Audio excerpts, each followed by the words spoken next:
अच्छा, आप क्या समझते हैं कि जो मिसाइल की तादाद है वो कितनी तेजी से बढ़ाई होगी? जो आलमी मीडिया खदशात का इजहार कर रहा था कि देखें जी, इन्होंने तो महीनों के अंदर हजारों मिसाइल दोबारा से बढ़ा लिए हैं, और इसराइल ये कह रहा था कि अगर ये इसी रफ्तार से चलते रहे तो इनके पास तो इतनी तादाद हो जाएगी कि हमें वहां तक पहुंचने में इतना वक्त दरकार होगा। दूसरी बात ये कि वो जो इनरिचमेंट हुई है यूरेनियम की, वो जिस जगह पे ज़खायर उसके मौजूद थे वहां पे तो हमला करके अमेरिका ने पहले कह दिया कि अब इसके पास कुछ नहीं है।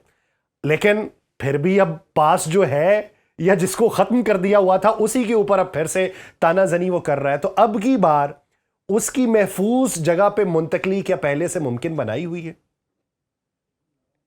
पहले उस बात का जवाब दूं जो न्यूक्लियर के बारे में बात की। डोनाल्ड ट्रंप से भी किसी ने पूछा कि भाई आपने तो खत्म कर दिया था, तो आप क्यों आ रहे हैं ईरान के अंदर, अब हम्म। क्या लेने जा रहे हैं? तो हम्म। डोनाल्ड ट्रंप रिस्पॉन्स करता है कि हम वहां पे खाक लेने के लिए जा रहे हैं, हम खाक उठा के लेके जाएंगे। आपने शायद वीडियो देखी भी होगी।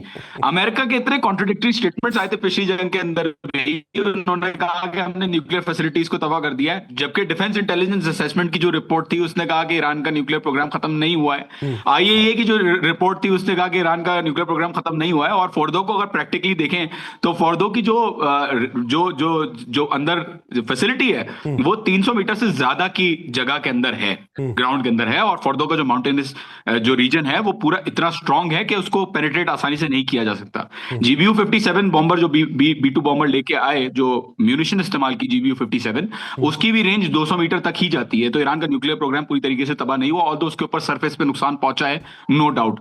और एट द सेम टाइम सवाल भी ये उठता है कि भाई अगर आपने न्यूक्लियर प्रोग्राम खत्म कर दिया तो आप क्या लेने जा रहे हैं वहां पे? दूसरी बात यह है कि बैलिस्टिक मिसाइल्स की जो आपने बात की, बहुत अच्छा पॉइंट रेज किया। देखिए, ईरान के पास अंडर एस्टिमेट किया जाता है ईरान की म्यूनिशंस को। हम्म। बैलिस्टिक मिसाइल्स के अंदर ईरान के पास पूरे पूरे अंडरग्राउंड शहर बने हुए हैं जहां पे उन्होंने मिसाइल्स को स्टोर किया हुआ है। हम्म। और ये अंडरग्राउंड शहर कोई इस तरीके से नहीं है कि वो किसी भी बॉम्ब के थ्रू पेनिट्रेट कर सके।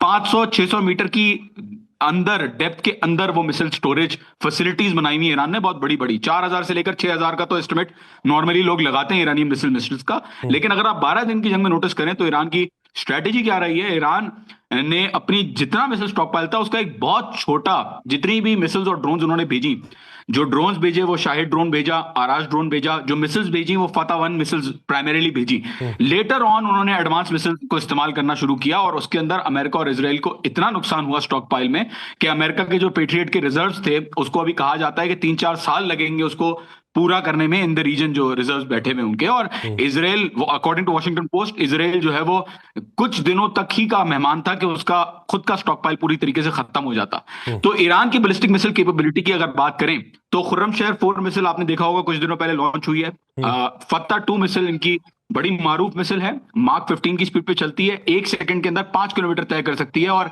ये इतनी तेज मिसाइल्स हैं और इतनी डेवलप्ड मिसाइल्स हैं कि रशिया ने $3 बिलियन की मिसाइल्स ईरान से खरीदी हैं, मिसाइल्स और ड्रोन्स। हम्म। तो ये जो मिसाइल्स दिखाई हैं ईरान ने वो दूसरी हैं, और जो वाकई में इनके पास अभी भी कुछ मिसाइल्स ऐसी हैं जो उन्होंने रिवील नहीं की हैं, जो वक्त आने पे ये रिवील करेंगे, वो ज्यादा खतरनाक है। कि जैसे खामनाई साहब ने कहा कि बिल्कुल ये जो बेड़ी बेड़ा आ रहा है वो खतरनाक चीज है, लेकिन उससे ज्यादा खतरनाक वो हथियार हैं हमारे जो इस बेड़ी बेड़े को समंदर की गहराइयों के अंदर गर्क कर देंगे। अच्छा, अब जो स्टेट ऑफ हॉर्मस में बहरी मशकों का ऐलान किया और उसका आगाज़ हुआ, जिस पे अब ये कहा जा रहा है कि इसमें इस बात को यकीनी बनाया जाए कि आलमी जो तजारत है वो मुतासर ना हो, तो वहाँ पे अब तैयारियां कैसी हैं? क्योंकि ये बात तो है कि फ़ज़ाई ताकत ईरान के पास उतनी मौजूद नहीं है जितनी अमेरिका के पास है, ना बहरी ताकत उतनी मौजूद है जितनी अमेरिका के पास है। लेकिन वो जो स्वार्म अटैक है तेज़ रफ्तार कश्तियों वाला, या समुद्री सतह के नीचे बारूदी सुरंगें बिछाने वाला, या फिर तंग रास्तों से उन कश्तियों के ज़रिए हमला करने वाला, या फिर वो जो जहाज़ शिकन मिज़ल हैं उनको फायर करने की जो स्ट्रेटजी है, वो किस हद तक माजी की निस्बत अब ज़्यादा मजबूत कर ली गई? देखिए, बहुत सारी चीजें ईरान ने डेवलप की आफ्टर द 12th वॉर। ना सिर्फ इन्होंने स्वॉर्म ड्रोन्स और मिसाइल्स और बोट्स के ऊपर काम किया, बल्कि मिनी सबमरीन्स, ईरान का एक और इंपॉर्टेंट एसेट है मिनी सबमरीन्स। ये मिनी सबमरीन्स जो शैलो वाटर्स हैं स्ट्रेट ऑफ हॉर्मुज के, उनके अंदर ऑपरेट करती हैं, अनलाइक अमेरिकन सबमरीन्स जो इन शैलो वाटर्स के अंदर इफेक्टिवली ऑपरेट नहीं कर पाती और डिटेक्शन रेडार के अंदर बहुत जल्दी और आसानी से आ जाती हैं। ईरान के पास ऐसी सबमरीन्स है कि वो बहुत बहुत मुश्किल है डिटेक्ट करना। और ड्रोन्स भी जो नए बनाए हैं वो इस रफ्तार से चलते हैं कि उनको डिटेक्ट करना बहुत मुश्किल है, क्योंकि आप सोच रहे होंगे शायद तेज चलते हैं, लेकिन वो बहुत स्लोली जाते हैं। और यमन में हुतियों ने ये चीज इस्तेमाल की थी अभी हाइफा के पोर्ट के अंदर कुछ टाइम पहले, 6 महीने या 8 महीने पहले, आई रिमेम्बर। और साथ ही साथ स्ट्रेट ऑफ हॉर्मुज की अगर जनरली बात करें तो इनके जो नेवल IRGC के नेवल चीफ हैं अली रजा साहब, उन्होंने कहा है कि 24 आवर्स हमारी सर्वेलेंस है स्ट्रेट ऑफ हॉर्मुज के ऊपर। स्ट्रेट ऑफ हॉर्मुज ईरान का लेजिटिमेट नेवल मैरिटाइम बाउंड्रीज का राइट है उसके ऊपर एक्सरसाइज करना, क्योंकि वो उसकी बाउंड्रीज के अंदर आता है। और इनकी जो मशकें हैं, ना सिर्फ इन्होंने नेवल ड्रिल्स की बल्कि उससे पहले लाइव ड्रिल्स भी हुई, और आगे आने वाले वक्तों में आप खबरें आएंगे आपके पास भी कि रशिया और चाइना के साथ भी नेवल ड्रिल्स होने वाली हैं ईरान की।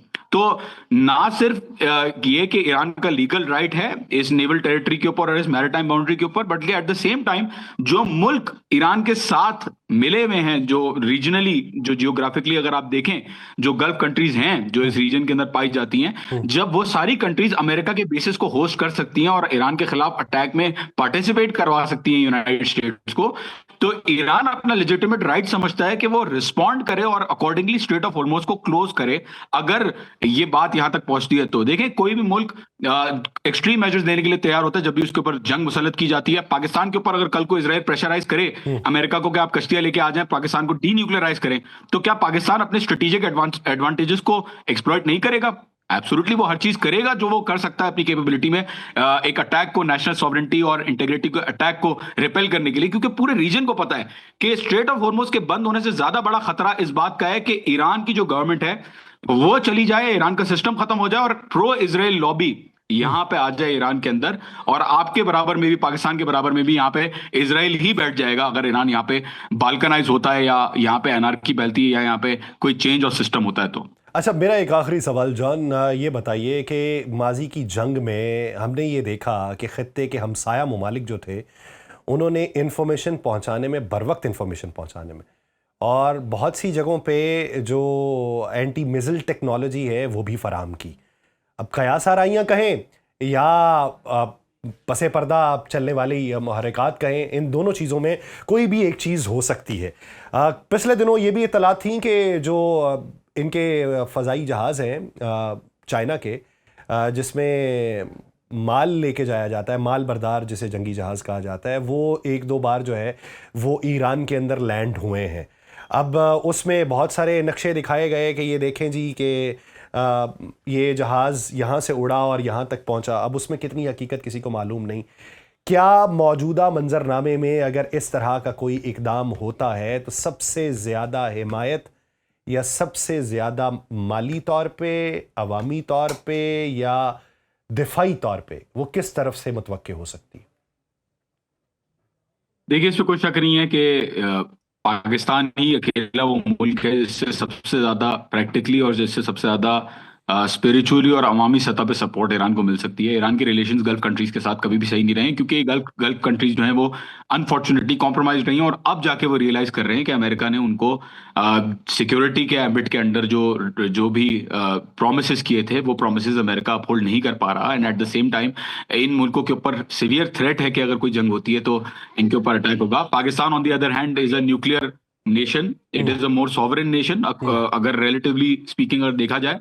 और पिछली दफा भी भारत दिन की जंग के अंदर आपने देखा था कि पाकिस्तान को स्पेसिफिकली थैंक यू कहा था पार्लियामेंट ने। तो बिल्कुल इसमें कोई शक नहीं है कि सिर्फ पाकिस्तान ही यहाँ पे, टर्की कहते हैं लोग, टर्की भी सपोर्ट करेगा, लेकिन तुर्की भी, उसके अपने इंटरेस्ट हैं और उसकी अपनी अलायंस है नेटो के साथ और अमेरिका के साथ और इसराइल के साथ, जो कंसिडरेशंस उसको करनी पड़ती हैं अपने हिसाब से, तो उसके ऊपर भी इतना ज्यादा रिलायबिलिटी नहीं हो सकती। बहरहाल हर मुल्क अब रियलाइज कर रहा है कि चाइना के हवाले से क्या इक़दामात है? चाइना के साथ इन मुल्कों की अपनी सिक्योरिटी भी अंडर थ्रेट है। चाइना के साथ बॉन्डिंग कितनी मजबूत हुई है? चाइना की अगर बात करें, देखिए चाइना और रशिया के साथ बॉन्डिंग काफी ज्यादा मजबूत हुई है। 12 दिन की जंग में ईरान ने रिग्रेट जाहिर किया कि चाइना और रशिया ने उतना, जो for example S-300 missile defence system जो ईरान ने बुक करवाए हुए थे, SU फाइटर्स जो बुक करवाए हुए थे, वो नहीं रिसीव हुए ईरान को टाइमली।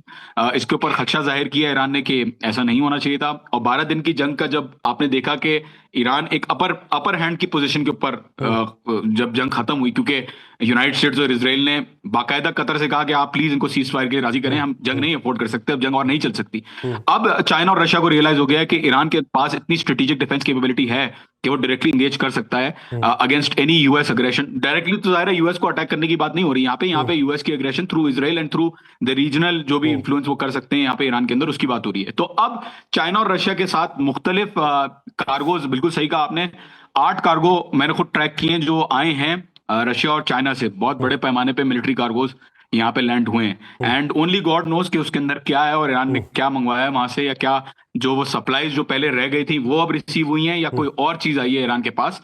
तो ईरान के ताल्लुकात चाइना और रशिया के साथ और ज्यादा मजबूत हुए हैं and at the same time Iran ये भी रियलाइज करता है कि चाइना और रशिया की शायद अपनी रिस्ट्रिक्शंस भी हों, तो वो उनके ऊपर कंप्लीटली रिलाई भी नहीं कर रहा और अपने बैलिस्टिक मिसाइल प्रोग्राम के ऊपर और अपनी दूसरी जो नेशनल एसेट्स हैं उसके ऊपर ज्यादा रिलायंस शो कर रहा है।